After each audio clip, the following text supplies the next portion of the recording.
O maior e mais bem equipado hospital do Litoral Paulista, a Santa Casa de Santos conta com pronto-socorros adulto e infantil e ampla assistência 24 horas em diversas especialidades. O hospital também possui a maior rede de operadoras de plano de saúde credenciadas da região para atendimentos de urgência e emergência. Consulte os convênios credenciados. Santa Casa de Santos, o hospital que une história, pioneirismo e modernidade. Começa agora Jornal em Foque. Apoio Santa Casa de Santos, cada dia mais completa. Olá, estamos iniciando mais um Jornal em Foque. Seja bem-vindo, seja bem-vinda. Muito obrigado pela sua presença, muito obrigado pela sua audiência. Você pode nos acompanhar pelas nossas redes sociais. Importante se você se inscrever em nossos canais. Facebook, facebook.com/jornalbocnews, nosso canal no YouTube, youtube.com/bocnewstv. Acesse lá, se inscreva. Você também pode nos acompanhar pelas demais redes sociais. Reprise, 5 horas da tarde na TV com Santos, canal 8 Vivo, canal 11 Net Claro, 45 da VPWay, e no mesmo horário, 5 horas da tarde, Rádio Santos FM, 92,5 MHz, mais uma possibilidade de você acompanhar o Jornal em Foque, seja no dial, seja no aplicativo da Rádio Santos FM.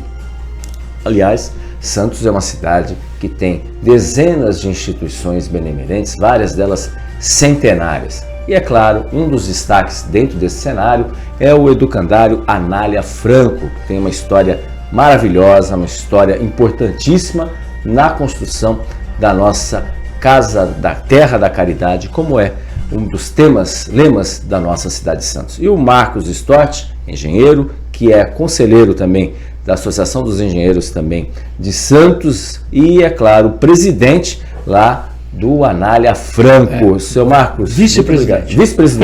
Vice-presidente, então, do Anália Franco aí.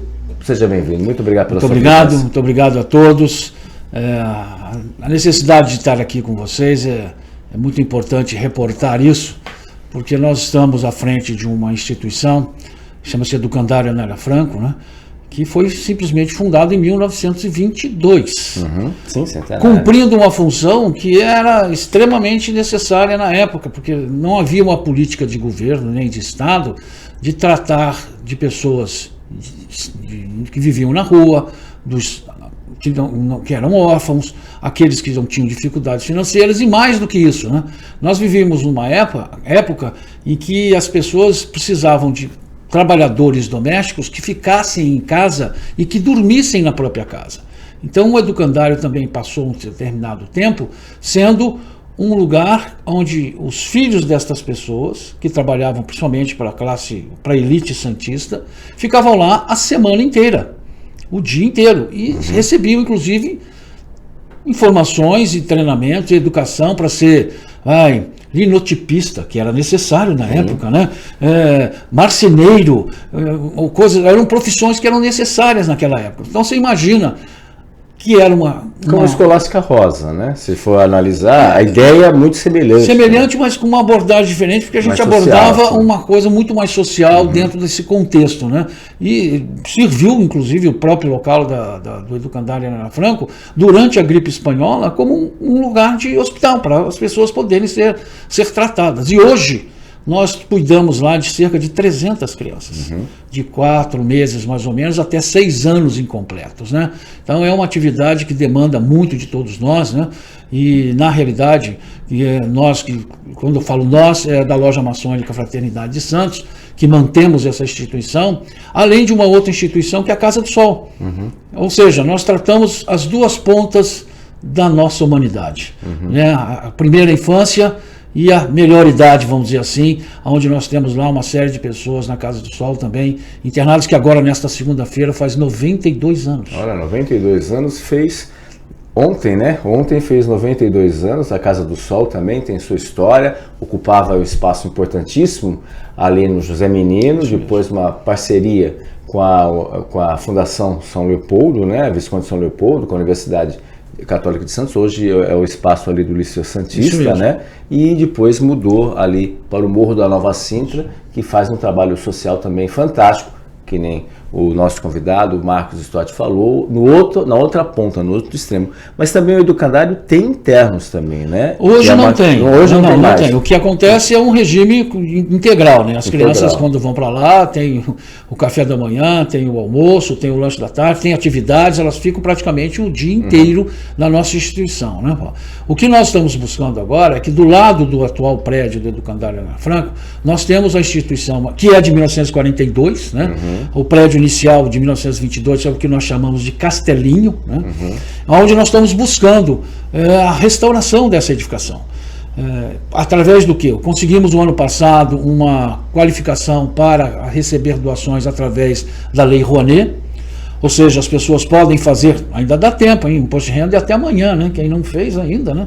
E as pessoas jurídicas vão fazer posteriormente, elas podem fazer contribuições, ou seja, daquele imposto que você já vai pagar, parte deste imposto pode ser direcionado a uma entidade ou um programa que receba essa doação no próprio imposto de renda. Nós estamos qualificados para isso, temos um processo já instalado desde o ano passado via Lei Rouanet, porque nós estamos captando recursos, num primeiro momento aí de cerca de 3 milhões de reais, para nós recuperarmos o telhado, porque são telhas legitimamente francesas, né, que vieram de Marsella na época, porque nós tínhamos uma dificuldade de produção na nossa região e os navios chegavam com muitos produtos diferentes, né?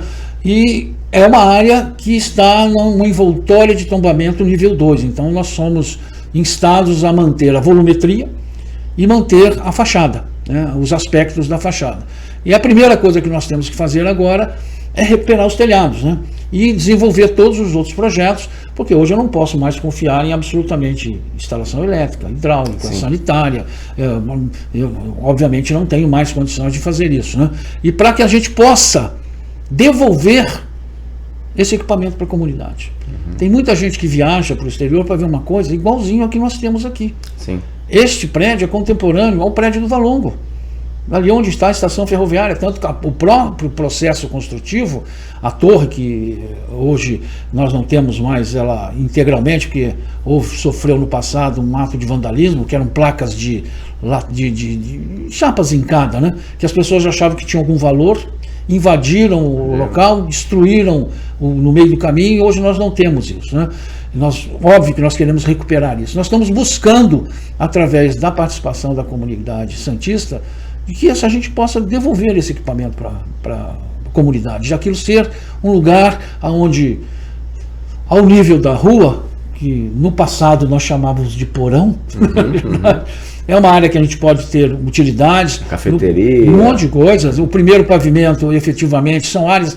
É impressionante quando nós entramos lá. Quantos metros quadrados tem? Ali, naquela brincadeira, a gente deve ter mais ou menos uns 1.000 metros quadrados. 1.000 metros quadrados. Né? E tem mais, são 2 pavimentos, né? Quer dizer, você tem o sobressolo, vamos chamar assim, né? Que é o nível do chão, e o primeiro e o segundo pavimento, onde quando nós entramos lá, o nível de ruído cai assim absurdamente.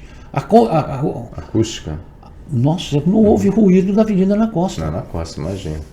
E a condição de calor ou frio. Você tem paredes muito espessas, né? É o próprio da época da construção, muita ventilação cruzada, porque você tem essa facilidade. Janelas amplas. São janelas amplas. Até com a iluminação que não havia. Janelas essas que estão lá originais. Piso original, são coisas muito interessantes. Nós queremos devolver isso efetivamente e para isso nós conclamamos as pessoas, porque não dá para fazer isso sozinho. Né? Nós somos uma entidade privada, sem fins lucrativos, e obviamente na situação que nós estamos hoje, nós privilegiamos tudo que for melhor para as 300 crianças. Sim. É uma conta que a gente tem que fazer todos os dias. Eu cuido das 300 crianças ou cuido do prédio? São prioridades. O dinheiro é curto. Não, a gente vai cuidando do que é possível no prédio, né? E outro, nós temos um prédio hoje, que é de 1942, que está em uso, que também demanda manutenção, que é o que está em uso efetivamente, onde as crianças têm aulas, tal. Então a gente constantemente está fazendo manutenção, e pinta as salas, e troca ar-condicionado. Por exemplo, vai trocar o ar-condicionado. Ai, bacana, você me deu um equipamento de ar-condicionado, último tipo, legal. Eu falo, ai que bom, vou ter que trocar a fiação, vou ter que trocar o disjuntor, vou ter que trocar o quadro de distribuição, se bobear, vou ter que ir lá na entrada, mudar a entrada de energia, porque o prédio não foi dimensionado para isso. Então nós temos esse enfrentamento, né, de fazer aquela estrutura ficar viva e atendendo com segurança todas essas crianças que lá estão dentro de um programa e principalmente dando a elas uma coisa que é muito importante, que gratifica a todos nós quando nós os vemos em qualquer situação que você vá lá. E a gente tem um carrinho de madeira que cabem lá 4, 6 crianças, que carinhosamente nós chamamos de VLT, e eles ficam, né, são criancinhas pequenas, de meses, às vezes de um ano e pouco, né, que elas ficam andando naquilo e quando te veem sorriem, né, e brincam. Estamos cumprindo o nosso dever social ali, né, de contribuir para isso. E mais uma vez eu peço que quem possa contribuir com isso, nós temos um caminho legal para essa situação, não impede que seja feita uma doação de forma espontânea, né? Esse processo da Lei Rouanet, você pode fazer essa doação. Qual montante que pode ser captado e qual Na realidade, nós temos o modelo pessoa física, tem que ser uma declaração completa e você pode fazer doação de 4% daquilo que você tem. Tá? A pessoa jurídica tem que ser lucro real e você pode fazer uma dedução de 6%. Ok? Então, obviamente, cada grãozinho vai contando. E lembrando, é um imposto que você já vai pagar. Né? Não tem como você não pagar, desde que você opte por essas duas situações. Né? Então, não impede também de você ter que fazer isso só no ato da declaração. Você pode fazer uma doação recolhendo esse DARF no decorrer do ano. Passou já o prazo da sua despesa médica, né? Você vai fazendo aquilo durante o seu ano, depois chega na sua declaração, você já tem aquela comprovação, você obviamente se instrui aquela informação na sua declaração e você tem o caminhamento daquela sua dedução abatendo do imposto que você efetivamente vai pagar. Isso pode ser feito a qualquer época do ano, né? Independente daquilo que a gente faz. Né? E isso é muito importante. Nós precisamos dessa situação porque é muito difícil para todos nós passarmos por uma área e vermos o que acontece no centro da nossa cidade, de cada vez termos mais estruturas que estão sendo degradadas, que já cumpriram a sua função. Nós temos possibilidade de devolver no coração da Ana Costa, num dos lugares mais acessíveis possíveis, você tem tudo ali na sua frente, né? Um lugar que as pessoas possam ter uso daquele equipamento e desenvolvermos esse processo. É isso que a gente está precisando e conto aí com a colaboração de todos naquilo que for possível. Tá? Até pegando... Visitem lá o Educandária, é só agendar com a gente, não tem problema. É muito interessante ver aquela petizada toda se divertindo e se educando num ambiente saudável e agradável. Até pegando esse gancho, especialmente do prédio, existem, por exemplo, a prefeitura tem os trinques, que são, né, formas legais aí de investimentos. Já houve alguma discussão nesse sentido? Nós estamos... De incluir, por exemplo, eu sei que é algo privado, mas a prefeitura durante muito tempo usou aquele espaço. Usou. Né? E aí, de certa forma, acabou, se não me engano, o governo Beto Mansur, que havia o projeto para as pessoas da terceira idade usarem a tecnologia. Né? Não foi para frente, né? Não, realmente não acabou. Na realidade, nós acabamos quando lá ficou sendo ocupado Dino Bueno, Colégio Dino Bueno, durante quase 60 anos. Exatamente. Na realidade, nós recebemos a estrutura um pouco degradada por conta do como a Santa Casa recebeu os churrascos do Estado. Nós recebemos uma situação que não era a melhor situação, com modificações internas, né? Que não há nenhum impacto aí com o Depasa, que é a parte interna, mas modificação de piso, colocação de paredes, remoção de algumas coisas. E isso nós temos procurado através dos nossos contatos dentro da prefeitura, e até lembro de uma situação, a nossa atual vice-prefeita, a Alda Cleis, a mãe dela trabalhou lá. Olha que coisa interessante. Tem muita gente que vai lá. Daqui a pouco, eu me lembro de um pessoal de uma instituição bancária chamada Sicredi, e que nós acabamos fazendo contato com eles. Estão nos apoiando lá num processo de fazer treinamento aos professores. É uma coisa que é um programa dessa instituição bancária. Mas nós entramos lá, eles são lá do interior acho que do Rio Grande do Sul. Eles são do Sul, né? E tem pessoas que são daqui, né? Aí eu entrei, daqui a pouco eu olho para um lado, vejo a pessoa com os olhos marejados e falo assim, não, tirando fotografias ali do Castelinho, e falo assim, não, é que meu irmão ficou internado aqui. E eu estou mandando fotos para ele porque eu estou lembrando de tudo que ele me contava.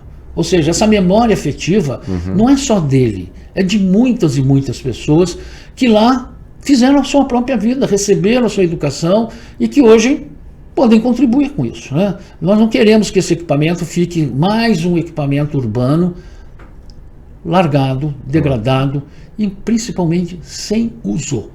Para quê? Se nós temos uma estrutura que pode ser usada, né? Não, o mundo não está mais nessa situação, vamos demolir tudo e fazer ali um espigão, né?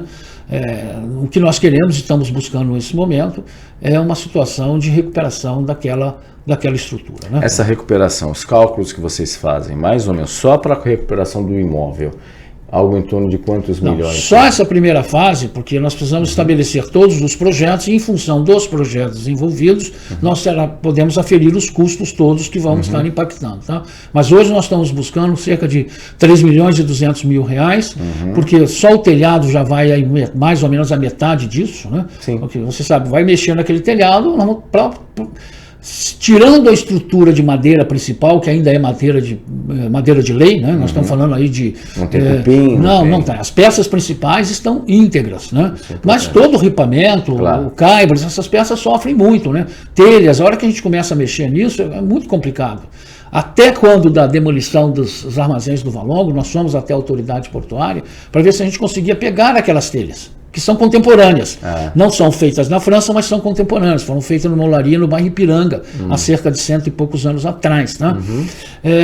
E nós não conseguimos, porque no contrato não havia contemplado isso para gerar um edital que fosse removidas as telhas. Então elas foram todas destruídas. Meu Deus. Tá?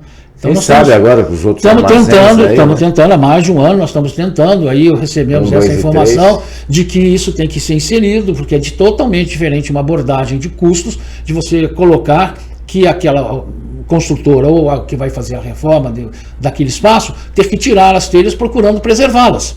Mas é o que nós queremos fazer. E dar uma destinação para elas, num espaço onde vamos estar casando as coisas, onde eu preciso mexer no telhado e vou estar usando uma telha que ainda está íntegra, contemporânea àquela. Ou seja, uma parcela dessas telhas. Até esse aspecto de sustentabilidade a gente tem preocupação. Né? É engraçado que eu ando pela cidade, eu sou engenheiro civil, né? Eu estou vendo obras por tudo quanto é canto na nossa cidade, não tem uma esquina aí que a gente não esteja vendo uma obra para ser começada, e o primeiro início disso é uma demolição de alguma coisa. Eu falo, puxa, estão tirando telha, peraí, já vou lá bater na porta, o que você vai fazer com essas telhas? Então me dê que eu busco se elas forem úteis para nós. Né? Não adianta eu usar uma telha romana, uma telha capa canal, porque não casa com o que a gente tem lá. Eu preciso usar uma telha no estilo francesa, que é muito comum na nossa região, principalmente naquela época contemporânea, e nós temos edificações aqui que são realmente dessa época, 1920, 1930, se nós olharmos uma fotografia dessa época, o único prédio que a gente vê efetivamente na Ana Costa é o prédio do Candário Nália Franco, não tinha mais nada, a gente enxergava até São Vicente. Depois, na década de 40, tinham 2, 3 prédios, além na orla da praia, na região do Gonzaga, né? Mais o hotel que existia na época, né? Que hoje não temos mais, né? Do Parque Balneário. Mas fora isso, você enxergava toda a cidade. Né? Era uma coisa bastante interessante, todos eles com telhas francesas. Então, nós ainda buscamos essa alternativa de doações para esse aspecto. Lembrando que nós temos uma lavanderia, que fica na rua lateralmente, a Avenida Ana Costa, né, Barão, e que as pessoas podem levar lá suas coisas. É uma maneira de contribuir para a gente, porque é o que nós auferimos, aspas, de lucro, isso vai para a própria instituição. Nós temos um bazar, que funciona já há muitos anos, que sempre estamos apelando para as pessoas fazerem as suas doações, e que também substitui, em parte, o nosso provimento de valores no nosso cotidiano. Então existem inúmeras maneiras. Fazemos a campanha de coleta de lacres, de tampinhas de plástico, de refrigerantes, de bebidas, né, que normalmente são plásticos virgens, polietilenos virgens. Tudo isso nós buscamos para poder conseguir ter um pouco mais de... O salão de festas continua também? Não, hoje ele está sendo ocupado pelo bazar. Tá? Nessa atual gestão, que eu estou como vice-presidente, nós temos agora um plano já bem próximo de mudar o posicionamento desse bazar para que a gente possa voltar a alocar aquele espaço do salão de festas. Tá? Sim, que era porque ele não continua, é um bom lugar, tem ar-condicionado, tem estacionamento ao lado, ou seja, de novo o aspecto de acessibilidade. Então está nos nossos planos fazer isso, mas quando o cobertor é curto, né? Você sabe que nós temos que privilegiar o lado que está sofrendo mais naquele primeiro momento. Mas está nos nossos planos e eu espero que em breve a gente possa ter mais essa fonte de renda, porque, obviamente, o Bazar já contribui para isso, mas nós queremos acrescentar mais uma situação de podermos captar esses recursos. Espaço antigo, imagem mais antiga aí, onde é o salão de festas, Sim. né? Esse salão de festas hoje, que a gente chamava de Salão Verde, né? Ele está hoje ocupado pelo Bazar. Nós vamos movimentá-lo internamente para que a gente possa voltar a fazer locação desse... Também tem uma quadra poliesportiva. Temos, na realidade, o nosso prédio dá os fundos para a Rua Júlio Conceição, e esta quadra hoje ela está sublocada, né, para uma escolinha de futebol, onde o usuário lá tem os seus rendimentos, mas eventualmente ele faz uma locação para alguma coisa particular. Eu quero fazer uma fraternização de empresa, quero fazer uma festa, alguma coisa assim, diretamente com eles lá, né? Tem uma churrasqueira do lado. Mas é uma fonte, essa locação. Nesse caso, essa sublocação também já é uma fonte. Nós procuramos ocupar tudo aquilo que era possível dentro da nossa possibilidade de fazer ganhar algum valor agregado à nossa necessidade de todos os dias, usando o espaço que nós temos lá no nosso cotidiano. Importante, até pegando o gancho, senhor Marcos, que a gente, inclusive os nossos vereadores ampliaram para o próximo ano o percentual das emendas parlamentares, 1,8 algo em torno de 4,1 milhões de reais, sendo que 50% para a área da saúde. Praticamente que ganha o valor das emendas impositivas, aos quais os vereadores têm direito, quase o que é o mesmo do vereador de São Paulo. O vereador paulistano é de 5 milhões e o de Santos é de 4,1 a partir do próximo ano, nesse sentido. Essa semana, inclusive, teve o presidente lá das Moças Cegas, ali seu vizinho, lá nas Moças Cegas, né, Calucho, teve lá também pedindo recursos nesse sentido, né, para a construção de uma nova sede aí daquele imóvel. No caso de vocês já tinham nós estamos buscando isso. Aí? Como você bem disse, sistematicamente, nós temos recebido emendas parlamentares para série de situações, já reformamos, por exemplo, no final do ano passado, a nossa área de cozinha, trocamos os equipamentos, mas lembrando, 50% é área de saúde, nós estamos fora, porque nós não estamos atuando na área de saúde, né?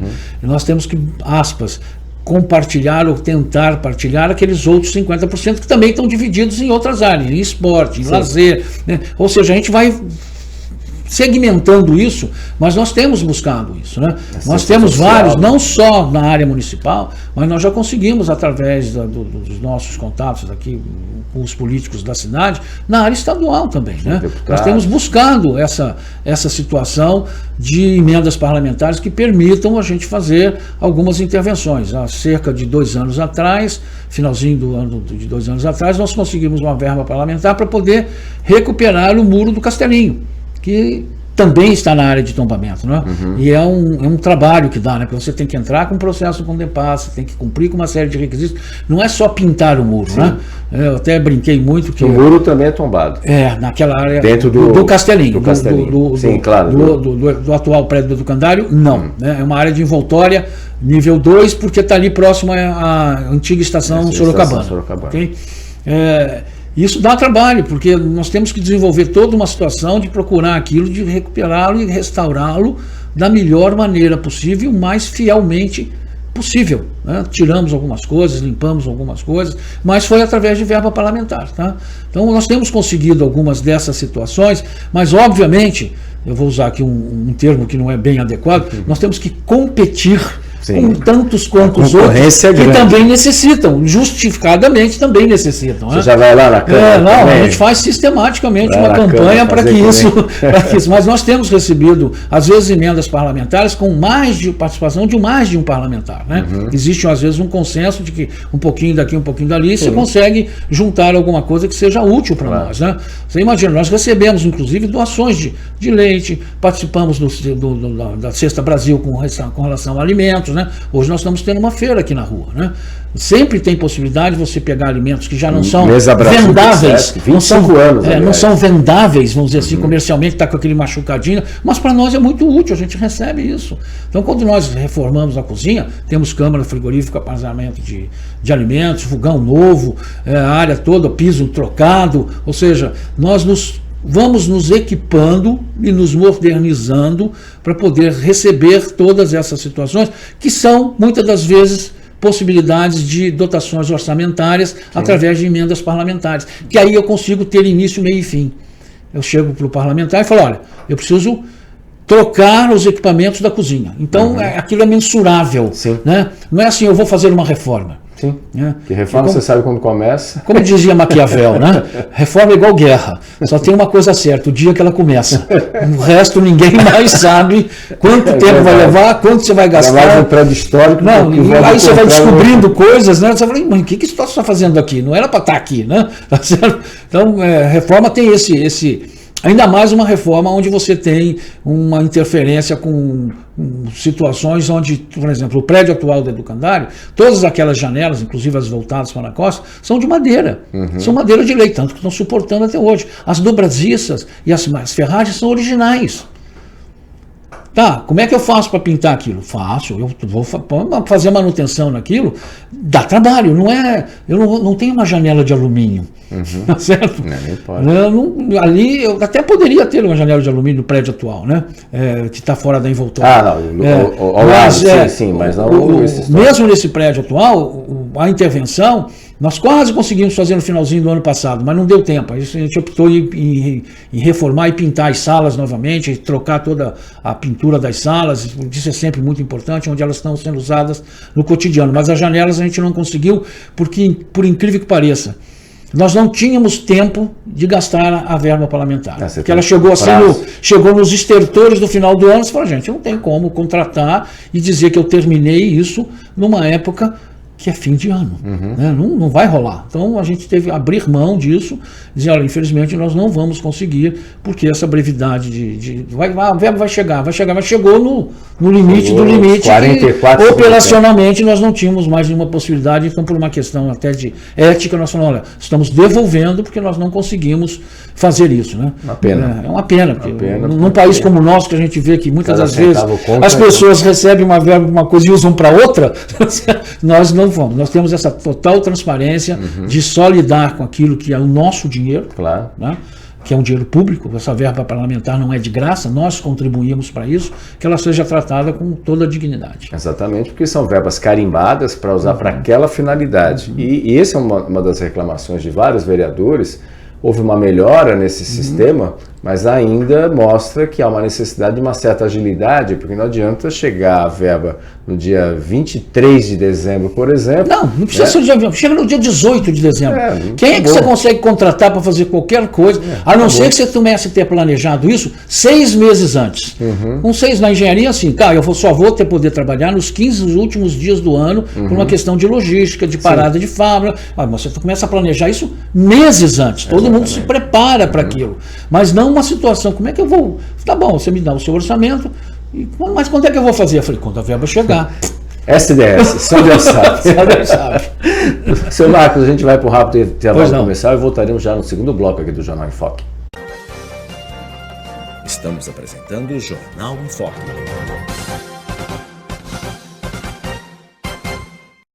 O maior e mais bem equipado hospital do Litoral Paulista, a Santa Casa de Santos, conta com pronto-socorros adulto e infantil e ampla assistência 24 horas em diversas especialidades. O hospital também possui a maior rede de operadoras de plano de saúde credenciadas da região para atendimentos de urgência e emergência. Consulte os convênios credenciados. Santa Casa de Santos, o hospital que une história, pioneirismo e modernidade.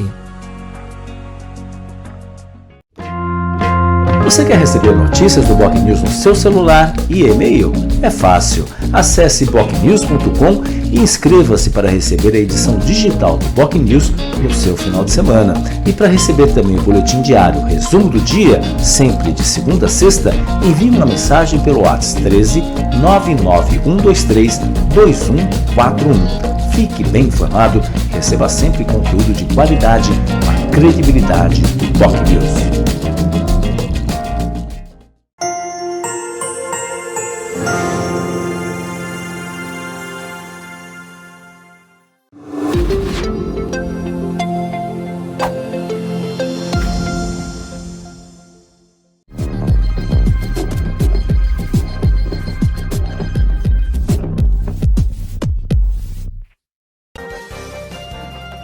Voltamos a apresentar Jornal em Foco.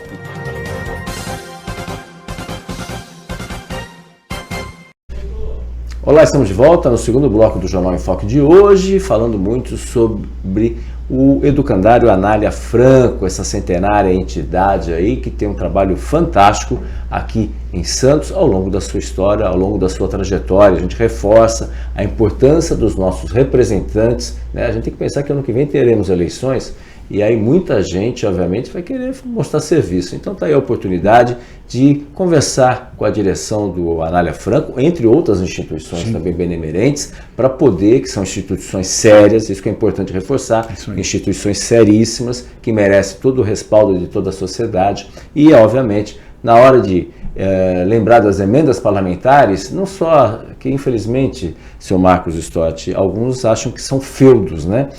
São feudos e é dinheiro público, isso tem que ser pensado especificamente com essa finalidade nesse sentido.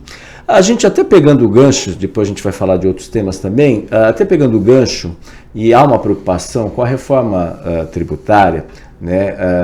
O Eduardo Viana já esteve aqui falando também a respeito da nota fiscal paulista, que é uma fonte de recursos importante, né, para as entidades. E há Eduardo Viana, que é da Associação Comunidades Mãos Dadas, né? E ele faz um trabalho, ele defende muito isso daí. E esse assunto parece que caiu no esquecimento novamente. Caiu no esquecimento. Nós temos pouquíssimas situações, nós estamos cadastrados, somos contemplados por isso, né? Isso não custa absolutamente nada, basta a pessoa se cadastrar na Fazenda Estadual para que ele possa, aquele seu CPF, quando ele faz uma compra, qualquer compra, de qualquer valor, a sua compra de R$52 pode representar milhares de reais para nós. Sim. Isso não só para nós, como para qualquer outra instituição. E mais, você não precisa doar só para uma única exclusiva instituição. Você pode compartilhar isso. Na realidade, tem outra coisa. Se você quiser, depois de um determinado tempo, trocar de instituição, você troca. Você tem total liberdade para fazer isso, né? Nós temos buscado, inclusive, situações de parceria com algumas instituições comerciais para aqueles que não logam, que não colocam o CPF no ato da compra, de nós recolhermos esses cupons, que eles também podem ser contabilizados, cadastrados.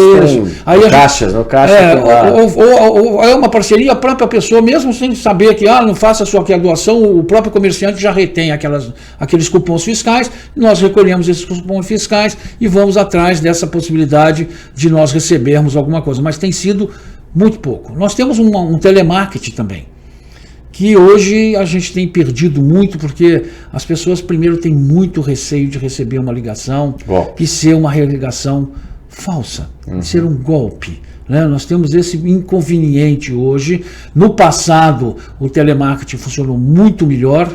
Primeiro que ele ligava com um telefone fixo, tá certo? Que já é uma coisa que os golpistas já não gostam muito, mas eles tentam, mesmo assim eles tentam. E segundo, que cada vez mais está ficando sofisticada esta operação de golpe, né? As pessoas sabem tudo, sabem o nome, sabem o seu tipo de sangue, colocam os dados da empresa, são sempre pessoas extremamente agradáveis no telefone, né? São treinadas para isso, né? Então nós temos sofrido muitas situações dessa natureza, que às vezes o nosso telemarketing faz uma ligação para você nem atende, você já desliga. Do Educandário. Número desconhecido. Desliga. Então, existem aplicativos que bloqueiam, inclusive, né, gente? Nós temos essa dificuldade, né? Nós temos, obviamente, contribuidores que já são contribuidores disso já há muitos anos, porque já conheceram e contribuíram para o Educandário já há muitos anos, então está na rotina deles. Mas esta massa nova de pessoas que podem contribuir, hoje estão muito avessas a receber qualquer contato, e não é só a nossa instituição que está sofrendo com isso, né? Nós estamos vendo isso acontecer, e reitero, até a situação do bazar. Nós temos um bazar já há muitos anos. Hoje, se bobear, a cada esquina nós temos um bazar. Ou seja, também é uma concorrência, né? Não é desleal, por favor, não estou dizendo, não é nenhum demérito a pessoa ter um bazar e poder fazer daquilo o seu modo de vida, né? Está ganhando dinheiro honestamente, trabalhando. Mas é uma concorrência que nós temos, que vai esvaziando não só a capacidade de doação de pessoas que levam para a nossa Educandária Anália Franco, como também para a contribuição.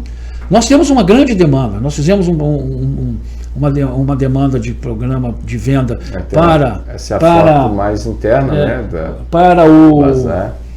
Recolhe também? Sim, a gente recolhe, é móvel, tem tudo lá dentro, tem móvel, tem roupa, tem utensílios, tudo aquilo que é útil e pode ser reutilizado, calçados, né? CDs, LPs, gibi, tem muita coisa lá dentro, né? Agora, pro Dia das Mães, nós fizemos um pacote de promoções. Olha, sem brincadeira, parecia aquelas antigas promoções dos grandes magazines do nosso passado, né, que hoje já não tem mais. Sabe aquele bando de gente atrás? Porque as pessoas sabem que nós prezamos por ter coisas usáveis, com um mínimo de qualidade, né? Óbvio que roupa boa a gente doa, né? Ali não é um depósito de roupa estragada ou de calçados que não sejam utilizáveis, ou mesmo de móveis. Nós temos muita coisa. Os arquitetos adoram, quando eles chegam lá, eles veem móveis que são móveis vintage. São móveis da década de 40, de 50, de 60, às vezes mais recentes. Você vai fazer uma reforma na sua casa. Sabe aquela mesa de jantar bacana que você não tem mais utilidade para ela. Ou você mudou, né? O seu apartamento hoje é um apartamento mais compacto, né?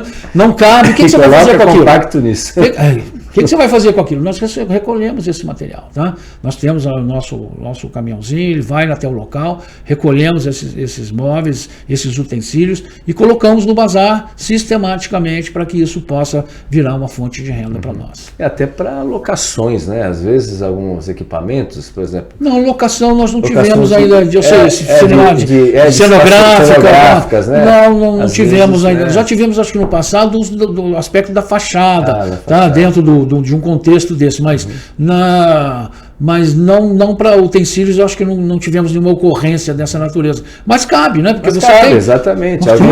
Nós temos televisão antiga. Né? Não, televisão antiga que era de tubo. Exatamente. Vocês têm? Tem televisão de tubo. E aqui, como Santos é uma cidade criativa, né? Do cinema, daí sabe que no Anália Franco tem toca-discos, disco de LP, de vinil. Às vezes, dentro do contexto, né?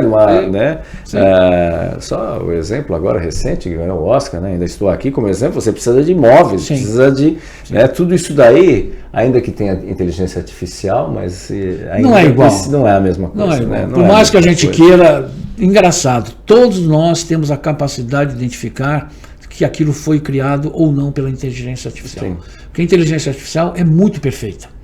Né? E nós não somos 100% perfeitos. Exatamente. Não tem como. E acho que esta incapacidade de ser 100% perfeito que é o que nos atrai. Né? De você identificar o estimular, a capacidade que a pessoa teve e desenvolveu para fazer aquela obra de arte, de fazer aquele móvel naquela qualificação. É uma coisa que nós apreciamos. Né? Nada contra a inteligência artificial, tá, gente? Claro, eu sou engenheiro, acho que isso é uma ferramenta que eu uso, mas eu uso porque eu consigo fazer o senso crítico daquilo que ela me dá de resposta. Primeiro, você tem que saber perguntar. Ok? Pergunta correta para ter a melhor resposta. Tanto que a gente tem hoje o que a gente chama de engenharia de prompt, né? Que na realidade nenhum deles é engenheiro, são pessoas formadas na área de letras, na área de filosofia, de comunicação. Jornalismo, então você tem que saber perguntar, porque se você não souber perguntar, vai devolver aquilo que houve entendimento daquela robótica, não tem outro jeito, né? E mais, você tem que analisar criticamente para ver se aquela resposta está correta ou não, porque ele está baseando em tudo aquilo que nós estamos fazendo. É uma ferramenta. Como nós passamos por uma educação na área de informática desde o zero, né? Porque nós só tínhamos telefone fixo, né? Tinha só telex. Depois, lembra do fax? Que coisa fantástica, a gente ficava olhando ali para ver que e não vinha logo tudo, não, porque era uma linha de escada. Linha de escada ainda, né? Telégrafo que já faz muito mais. Aí depois veio a primeira onda de computadores também, até para baixar uma imagem, você ia lá, tomava café, ia no banheiro e está lá a imagem sendo baixada com uma baixíssima qualidade, inclusive, que ainda não era uma coisa fantástica, e desenvolvemos para isso. Hoje nós temos, qualquer um de nós tem um equipamento de edição nas mãos, né? Um telefone celular hoje você faz o que você quiser, né? Você produz coisas, né? Ou seja, é uma ferramenta que não substitui a criatividade do ser humano, mas é uma ferramenta para estimular as pessoas a entenderem melhor esse processo. Não esquecendo que, eu entendo que o passado, gente, não constrói, mas ele informa.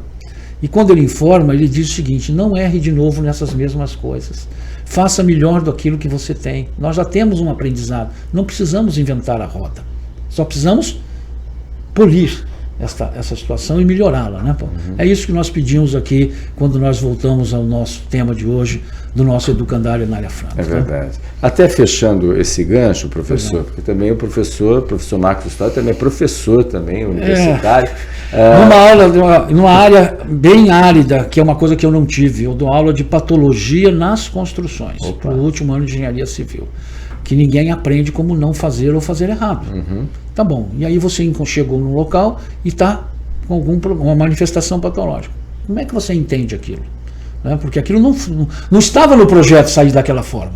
Então você tem que entender a causa, você tem que é quase que fosse uma consulta médica, né? Você vai lá e faz a sua anamnese, faz a sua terapia, sintomologia, faz a sua profilaxia. A gente usa até muito esses termos, são muito parecidos, mas é uma área que você não tem um modelo, porque nunca eu vou chegar numa estrutura ou numa inspeção predial em que eu tenha o mesmo prédio igualzinho do lado do outro. Eu posso, baseado em todas as minhas informações, saber que aquilo ali me direciona mais para uma situação do que outra. Mas obrigatoriamente eu tenho que ter uma análise crítica. E mais do que isso, eu tenho que ter este é o desafio da inteligência artificial. Lembra do know-how? Na nossa época, quando você começou a trabalhar, você precisa ter know-how. Know-how em inglês, gente, é como fazer. Hoje é know-why. É por que eu estou fazendo. Então, hoje, para eu lidar com a inteligência artificial, lidar com as ferramentas que nós temos hoje, todas elas, eu preciso ter uma conceituação teórica muito mais consistente. Porque se eu clicar em qualquer uma dessas coisas aqui, pedir uma informação, em 1,2 segundos vem quanto? 1 bilhão e 600 milhões de respostas. Qual que me serve? Exatamente. Você tem que filtrar, você tem que saber, né? Então essa situação é muito interessante, vamos usar as ferramentas em nosso benefício. Muito bem. Professor, a gente vai para um rápido intervalo comercial, voltaremos já no último bloco aqui do Jornal em Foque. Estamos apresentando o Jornal em Foque.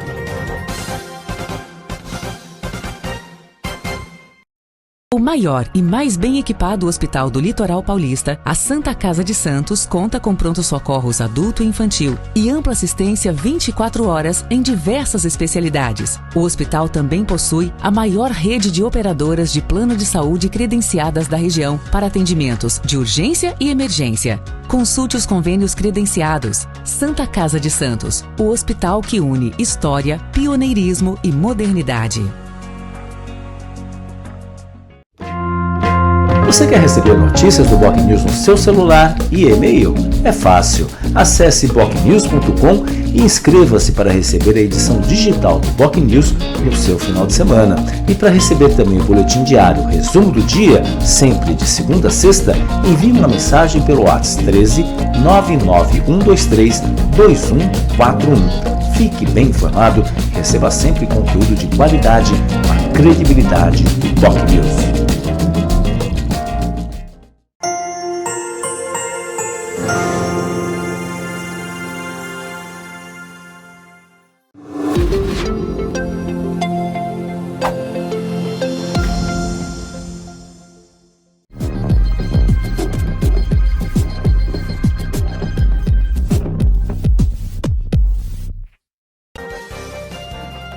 Voltamos a apresentar Jornal em Foque.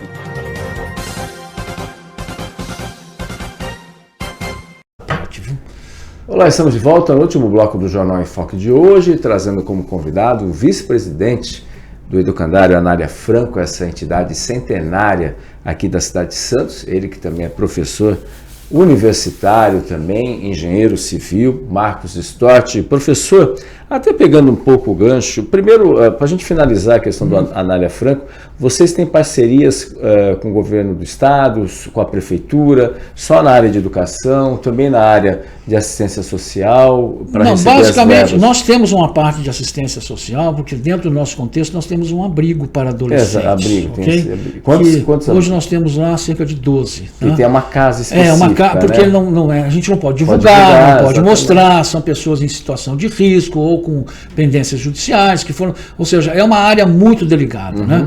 E tratando... Que aí a justiça determina, e o único local em Santos, um dos únicos somos nós, né? E é uma situação complicada. O que nós estamos buscando agora dentro desse contexto é ampliar o berçário.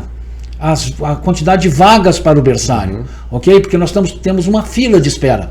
Então nós estamos nessa readequação que nós estamos fazendo de movimentar o bazar para um lado, mudar o outro, nós vamos estar contemplando esse procedimento de aumentarmos a quantidade de vagas para o berçário. Porque muitas pessoas que ainda precisam trabalhar não têm onde colocar. Você imagina, uma criança de 6 meses. Alguém tem que cuidar dela. São 20, o período que ela tiver lá tem que ter atenção. Uma criança de 1 ano, 1 ano e meio, 2 anos. Às vezes trabalha ali no entorno, né?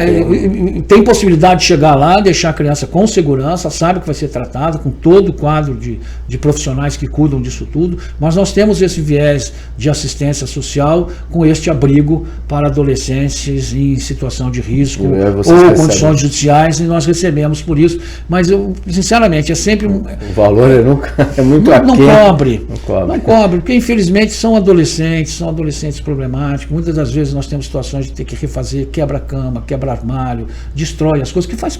Eles vieram de um contexto diferenciado, né? Não tem como dizer, olha, você daqui para frente vai se comportar de forma diferente. Nós buscamos isso, né? Tem psicólogo, tem acompanhamento, mas nós não temos como mudar as pessoas na sua essência, né? E infelizmente esse processo, o que nós recebemos não cobre as despesas que nós temos, mas como é um empenho da instituição, desde que nós começamos, apesar que a loja maçônica, a Fraternidade Santos, vai fazer agora em 5 de janeiro do ano que vem, 173 anos. Então, você imagina. Uma das mais antigas. É a primeira. É a primeira. Todas as outras foram fundadas. Nós, para você ter uma ideia, nos primórdios, nós nos cotizávamos para poder pagar a forria de escravos. Dentro desse conceito de aspecto humanitário. Então, isso faz parte do nosso contexto, né? Se faz parte do nosso contexto, nós não nos sentimos confortáveis em não fazer essa assistência a esses jovens que precisam, né, Paulo? No final das contas, a gente não divulga muito isso, porque é uma coisa mais restrita, mas nós estamos atuando em todo o segmento do ser humano. As crianças, os adolescentes e os idosos, né? Partindo do princípio que a idade adulta as pessoas sabem se desenvolver, sabem se autossustentar e sabem viver a sua vida propriamente dita, né? E se for o caso, já não é o caso de nós tratarmos, que aí, se é um problema psiquiátrico, ele vai para outro lugar. Sim, não é o nosso objetivo, né? Mas nós abraçamos isso de base, abraçamos essa situação. Muitas vezes, né, que nem o senhor falou, a Casa do Sol completou ontem, né? 92 anos, 92 anos, ali agora, hoje, no o início disso chamava-se Asilo dos Inválidos. Que era um termo, na época sim, não era chocante essa linguagem, assim, né? Ela era muito objetiva, as pessoas entendiam isso, né? Mas o mundo mudou, obviamente, hoje nós não utilizamos mais essa abordagem, né? Porque as pessoas se sentem mais desconfortáveis. Nós nascemos com esse objetivo, você vê, pasme, cumprindo uma função social que o município não fazia, que o Estado não fazia, que a Federação não fazia. Naquela época... Os idosos sem qualquer tipo de, às vezes sem familiar, sem qualquer tipo de amparo, e era um trabalho muito importante, num espaço enorme que tinha ali na Francisco Glicério, ali próximo do Orquidário, ali, onde hoje é o Colégio Liceu Santista. Só para as pessoas se posicionarem, né? Eu acho que faz mais de 20 e tantos anos. Acho uns 25 anos, se não falha a memória. Anos, né? Foi mais de 25 anos. É uma troca disso. E o local lá no Morro Nova Sintra, a Avenida Santista sem número, que é onde ela termina no final das contas, né? Não tem mais para onde ir, você termina no portão da nossa Casa do Sol. É um ambiente muito agradável. As pessoas, a única coisa que nos toca, e eu convido a todos que quiserem visitar, que nos contatem lá também, é muito fácil fazer isso, porque os idosos que estão lá, alguns deles infelizmente são abandonados pelos familiares, né? As pessoas deixam lá, ou eles vieram através também de parte das vagas que são ocupadas pela própria Prefeitura de Santos, porque já são pessoas que não têm mais ninguém na face da terra. Elas ficam lá e nós cuidamos dessas pessoas, inclusive pessoas às vezes com problemas sérios de saúde, né? Nós estamos procurando migrar um pouco mais para nos... Nós não somos uma instituição hospitalar. Sim. Mas nós estamos buscando situações dessa natureza para nos Cuidados capacitarmos um pouco mais para poder atender essas pessoas. Porque qualquer outra circunstância nós temos que deslocar esse idoso para um ambiente hospitalar. E tem alguns procedimentos que são possíveis serem feitos, então nós estamos buscando inclusive essa qualificação para essa circunstância. Então Exatamente. fica aqui também o nosso apelo para que todos nós possamos nos ajudar, porque a vida é inevitável que um dia nós possamos estar precisando de um recurso ou de um cuidado como esse. Exatamente, e só pegando o gancho, né, Santos é a cidade, entre as maiores cidades brasileiras, com mais de 50 mil habitantes, cidade que tem o índice de população idosa muito acima da média nacional. Sim. A gente tem acima de 60 anos, dados do IBGE, pelo menos a gente tem 1/4 da população, 25% da população tem mais de 60 anos. E acima de 65 anos, 20% da população é praticamente o dobro da média do país. Se a gente for ver, né, o gráfico demográfico, né, antigamente era pirâmide demográfica, agora você... Não é mais. Foi o tempo. Desde a infância nós escutamos que todo mundo vivia no interior, queria se aposentar e viver aonde? Exatamente. No litoral. De Santos, E nós somos uma cidade que tem uma grande infraestrutura. Não é demérito para nenhuma das outras cidades do nosso entorno, mas a cidade tem uma infraestrutura de atendimento, de participação social, dentro das suas limitações, não vou entrar aqui no mérito, mas é uma cidade plana, que tem uma condição de clima muito estável, então muitas vezes as pessoas procuram isso efetivamente, né? E não tem nada mais agradável do que você ter contato com a natureza, quer dizer, você poder caminhar na praia. Ainda somos uma das poucas cidades que as pessoas, que eu tenho um filho inclusive que está morando em São Paulo, ele fala: pai, aqui eu não consigo andar com o celular na mão. Sim. Em qualquer lugar. Aqui nós ainda podemos fazer isso, né? Sim. Não que a gente não corra risco, claro, né? claro. Mas nós não temos essa imposição de sensação de dizer vou para a rua, esconde tudo para essas circunstâncias. Tirando, obviamente, alguns lugares que são locais mais críticos, que todos nós sabemos que toda cidade acaba tendo. Mas é importante, lembrando também que nós temos uma população de jovens universitários muito grande. Exatamente. Porque nós temos inúmeras instituições universitárias aqui, tradicionais, né? Então nós vivemos as duas situações aqui também nessa área de faixa etária, né? O que nós precisamos estimular é efetivamente que todos esses jovens que hoje estão aqui na nossa região, principalmente os universitários, que eles trabalhem na nossa região. Né? Que a gente possa efetivamente tê-los aqui dentro dessa área de prestação de serviço, porque a cidade é essencialmente prestação de serviço. Exatamente. Né? E aí temos alguma indústria ainda em Santos? Pouquíssimas, né? Eu não conheço mais nenhuma que seja indústria. Talvez na área alimentícia, né? Mas são poucas, né? Hoje já tivemos no passado, já tivemos Malcion, né? Enfim, entre outras empresas. Mas até pegando esse gancho, professor, também, eu tenho falado isso, eu também leciono e já há muito tempo também. E ontem eu conversando com os alunos, talvez a gente está vivenciando, e o senhor como engenheiro, como professor, talvez a gente está vivenciando um dos momentos, talvez, se os astros se alinharem, né, mais importantes em termos econômicos a curto e principalmente médio e longo prazo. E aí eu enumero a questão do túnel Santos-Guarujá, que é obra de engenharia que a gente não vamos ter que importar essa tecnologia, porque é um fato novo. Que existe com tranquilidade no resto do mundo. Exatamente, né? Em parceria com as universidades, aí entra o papel das universidades, que é a importância, isso inclusive na audiência pública, particularmente eu destaquei isso daí, papel que a empresa que ganhar, está previsto para o dia 5 de setembro. Foi adiado, né? Anunciado pelo governo do estado, junto com o Ministério dos Esportes e Aeroportos, 5 de setembro, ao lançamento do edital, né, que depois vai ser... Explicando para todo mundo, ainda não é a contratação, tá, gente? É o lançamento do edital para as empresas se qualificarem, se habilitarem para participar deste edital. Ou seja, ainda temos mais alguns meses aí. Sim. Para quem já esperou 100 anos, né? O que é mais alguns meses, né? Mas assim, é algo que parece que agora vai. Nós temos muita esperança nisso, porque a necessidade... E aí na engenharia, isso é essa área, né? Não, e mais do que isso, nós estamos falando de acessibilidade na amplidão desta palavra. Nós não temos mais sentido mantermos uma única ligação que é via mar. Tá? Na realidade, eu sou favorável a que nós retomemos o modal hidroviário, que nós já usamos cotidianamente, com muito mais intensidade. Claro, também concordo. Okay? Porque a mobilidade terrestre dentro da nossa ilha já esgotado. Todo mundo que quer entrar em Santos ou sair de Santos no início e no final do dia já sofre esse tipo de situação. O acidente é o caos. Não, você pode ter uma ligação por hidrovia tranquilamente. Isso é muito possível. Dentro da Associação dos Engenheiros, nós fazemos sistematicamente. Parece brincadeira, mas esse ano vai ser o 11º hidrovias já. O que avançou, professor, em termos políticos? E é uma coisa interessante, porque o atual prefeito de São Paulo, ele, quando era vereador, uma das bandeiras que o elegeu e ele implementou foi um transporte hidroviário na represa Billings, ligando os distritos e bairros distantes de São Paulo. E ele lançou, alguns meses atrás, uma situação de ele quer fazer um transporte hidroviário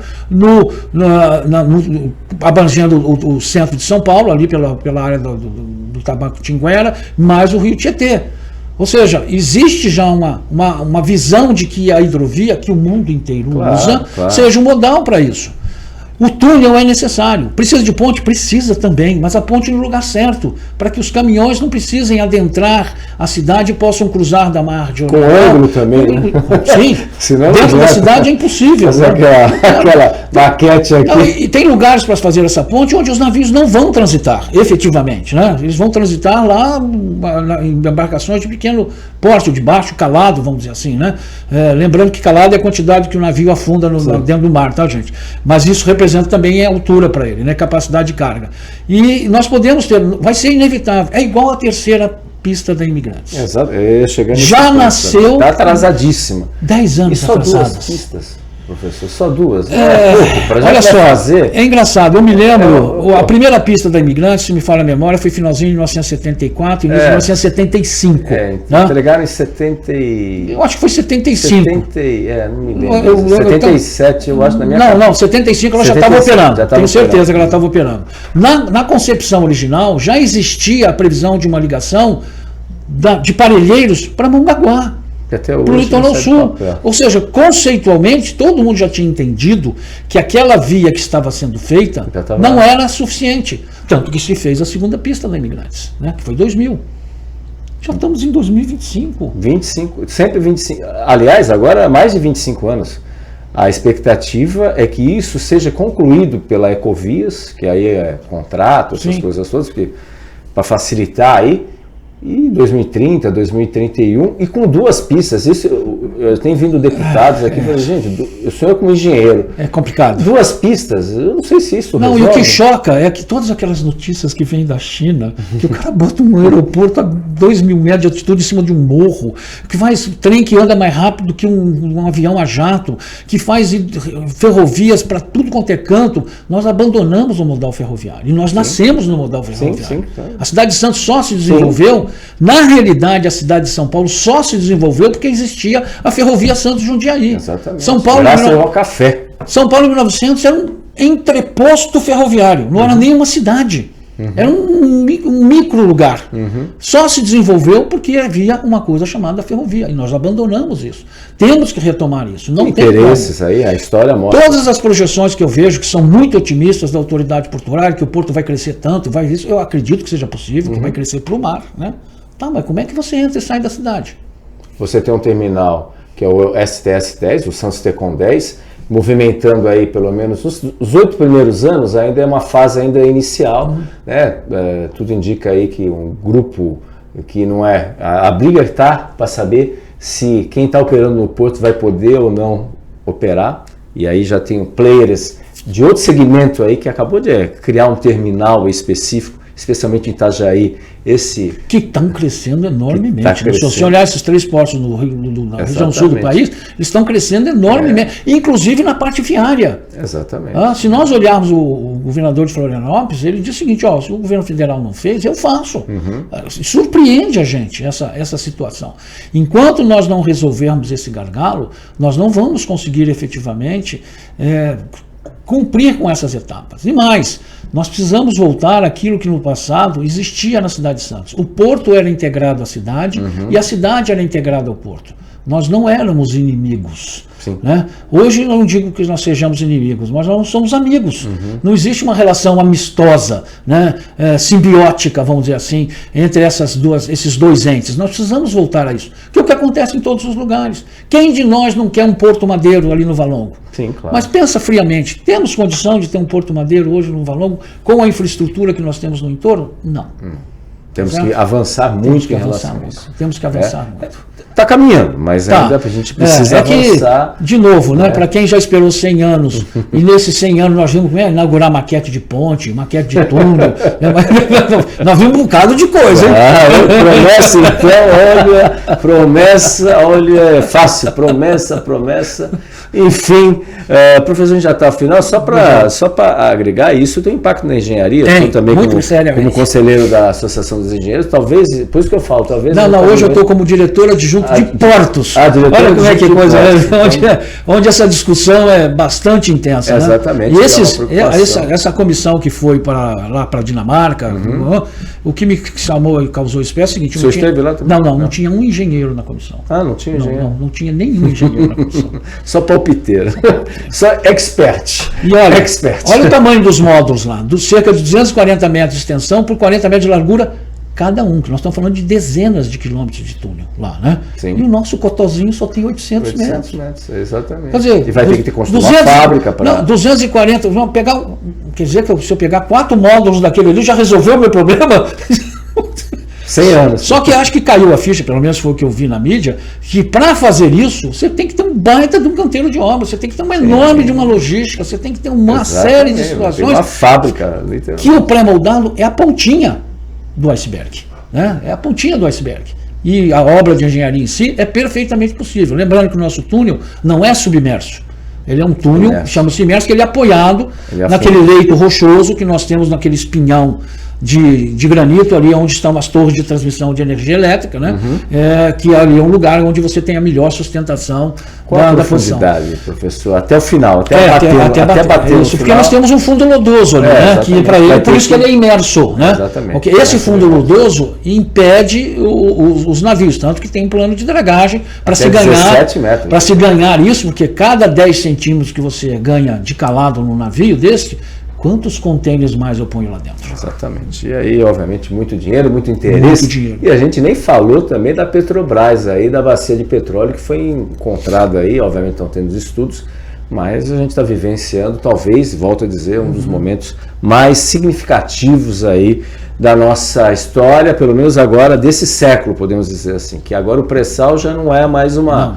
A bola da vez. Não é mais um sonho, mas é uma realidade. É verdade. Professor e também vice-presidente do Educandário Anália Franco, agradeço muito sua presença, sua participação, sou também que é integrante da Associação dos Engenheiros, muito obrigado pelas suas explicações. Eu agradeço. Né? E sucesso aí, tanto à frente do trabalho da entidade, também na Casa do Sol também, que parabéns também à Casa do Sol também, e é claro, né, na universidade, enfim, e dessas discussões de engenharia que a gente precisa, talvez a valorização dos profissionais de engenharia aqui para a Baixada Santista, certamente vai ser importantíssima nessa discussão. Muito obrigado pela sua presença. Agradeço. Eu deixo aqui o site da minha empresa, a2sconsultoria.com.br, que eu continuo atuante na área, porque todas essas informações, que eu já tenho 47 anos de formado, tá?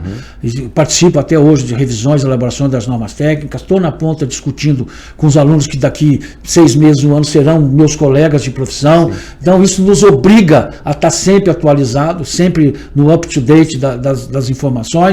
E lá nesse site vocês vão encontrar o nosso portfólio de serviços com coisas que vocês vão achar bastante interessantes, né? E que fica à disposição de vocês. Tá? Então, repetindo, a2sconsultoria.com.br. Exatamente, e o Anália Franco lá nas redes sociais também do Anália Franco, para você ajudar também na Nota Fiscal Paulista, nos lacres, nas tampinhas, no bazar, na lavanderia e outras formas também. E é claro, o imposto de renda já passou, mas quem puder pode contribuir, que vale para o próximo ano e certamente serão recursos bem empregados. A gente agradece a sua presença, agradecemos a sua participação e muito obrigado. Lembrando, reprise 5 horas da tarde na TV Com e no mesmo horário na Rádio Santos FM. Tenham todos um ótimo dia. Muito obrigado e até amanhã em mais um Jornal em Foque. Tchau, tchau. O maior e mais bem equipado hospital do Litoral Paulista, a Santa Casa de Santos, conta com pronto-socorros adulto e infantil e ampla assistência 24 horas em diversas especialidades. O hospital também possui a maior rede de operadoras de plano de saúde credenciadas da região para atendimentos de urgência e emergência. Consulte os convênios credenciados. Santa Casa de Santos, o hospital que une história, pioneirismo e modernidade. Você conferiu Jornal em Foque. Apoio Santa Casa de Santos, cada dia mais completa.